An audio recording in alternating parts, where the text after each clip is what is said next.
বাকি জানা যাবে। তবে আজকে আমি এসেছি সাইবার সিকিউরিটি অ্যাক্ট এবং সিএসএ তে যারা ভুক্তভোগী তাদের কারণে আমি এসেছি তাদের সাথে সংহতি প্রকাশ করার জন্য।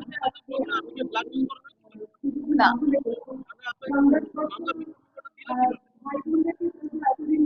মিথ্যা মামলা কেন দেওয়া হয় এটা কি আজকের দিনে কারো কাছে আর অপরিষ্কার আছে? আপনারা গণমাধ্যম কর্মী, আপনারা সবাই জানেন। হ্যাঁ, তো আমি এখনই এই বিষয়ে কিছু বলবো না।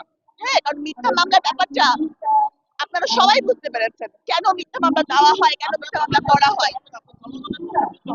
জনগণও বুঝবে, খালি একটু সময়ের প্রয়োজন। জনগণও বুঝবে যে একটা সাধারণ সাবরিনাকে ওই সময় কেন অসাধারণ বানিয়ে প্রকাশ করা হলো, কেন, কি কারণে।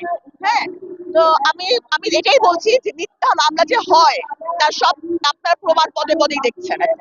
কি কি মিথ্যা মামলা দেওয়া হয়েছে। তো যাই হোক, আজকে আমি যে কারণে এসেছি সে কারণে আমি প্রকাশ রাখতে চাই যে আমি সকল ধরনের হয়রানিমূলক নিবর্তনমূলক আইনের আর হচ্ছে আইন আইন হওয়া এমন আইন প্রণীত হওয়া উচিত না যা মানুষকে দমন পীড়নে কাজে লাগবে। হ্যাঁ, আইন আমাদেরকে সেফটি দেওয়ার জন্য, দমন পীড়ন করার জন্য না।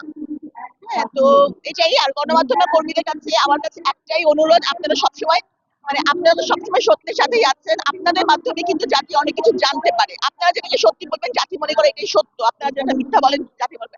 তো আমি আপনাদের কাছে কি বলবো, কৃতজ্ঞতা জানাই আর সালাম জানাচ্ছি। Thank you.